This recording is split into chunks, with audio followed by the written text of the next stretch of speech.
মাত্র 10 মিনিটেই রেডি অসাধারণ স্বাদের পাস্তা।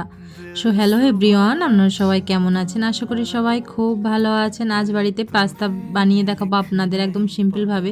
তার জন্য একটা পাতিলার মধ্যে জল দিয়ে উপর থেকে সাদা তেল দিয়ে আর লবণ দিয়ে পাস্তাটাকে আমি দিয়েছিলাম। দিয়ে আমি পাস্তাটাকে সেদ্ধ করে নেব।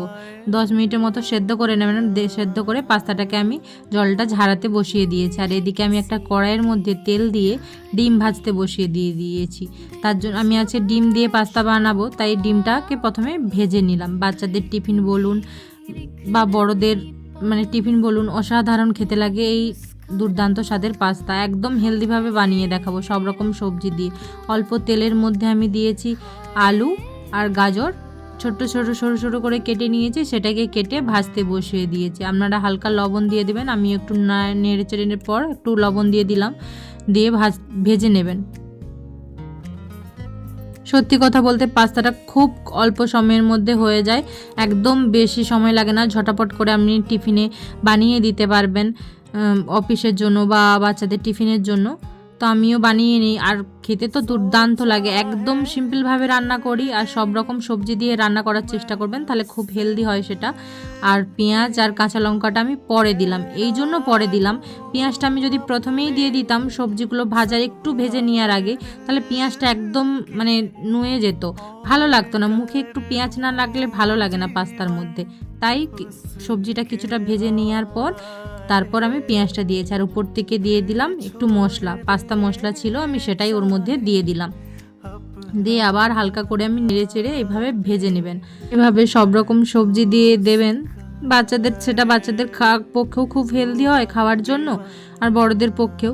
অবশ্যই এইভাবে করার চেষ্টা করবেন। এই তো আমি সবজিগুলো ভাজা হয়ে গিয়েছিল, তারপর উপর থেকে যে জল ঝরিয়ে দিয়েছিলাম পাস্তাগুলো, সেগুলোই উপর থেকে এবার দিয়ে দেব। দিয়ে আবার ভালো করে আমি নেড়ে নেব। আর ওপর থেকে যেহেতু পাস্তা বানাচ্ছি, সস না দিলে ভালো লাগবে না, তাই ওপর থেকে সস দিয়ে দিলাম। আপনারাও অবশ্যই পাস্তা বানানো জানেন তো, সস দিতেই লাগে পাস্তাতে, নাহলে পাস্তা ভালো লাগে না। এভাবে দেখুন আমি আবার সসটা যেহেতু দিয়েছি, দিয়ে ভালো করে আমি নাড়তে থাকবো উপর থেকে, যাতে মশলাটা বা সবজি আর যে সসটা দিলাম সবটুকুই পাস্তার মধ্যে চলে যায়। একটু নেড়ে নেবেন, একটু সময় ধরে নেড়ে নেয়। যে আমার ভালো করে নাড়া হয়ে গিয়েছে, তারপর আবার যে ডিমটা ভেজে রেখেছিলাম ছোট্ট ছোট করে কুচো করে, সেটাই আবার ওপর থেকে দিয়ে দিলাম। একদম সিম্পলভাবে রান্না করা যায়, আপনারা অবশ্যই বাড়িতে ট্রাই করবেন। আর কে কে পাস্তা খেতে ভালোবাসেন অবশ্যই আমায় কমেন্ট করে জানাবেন। এই তো আমার পাস্তা রেডি, নামিয়ে নেব। গরম গরম পাস্তা সার্ভ করব, যেহেতু এটা বাড়িতেই খাবো, আমার তো খুব খেতে ভালো লাগে। এই তো আমাদের রেডি পাস্তা, শীতের সন্ধ্যায় ধোঁয়া ওঠা পাস্তা। কার না খেতে ভালো লাগে বলুন? ভিডিওটি ভালো লাগলে অবশ্যই কমেন্ট করে জানাবেন।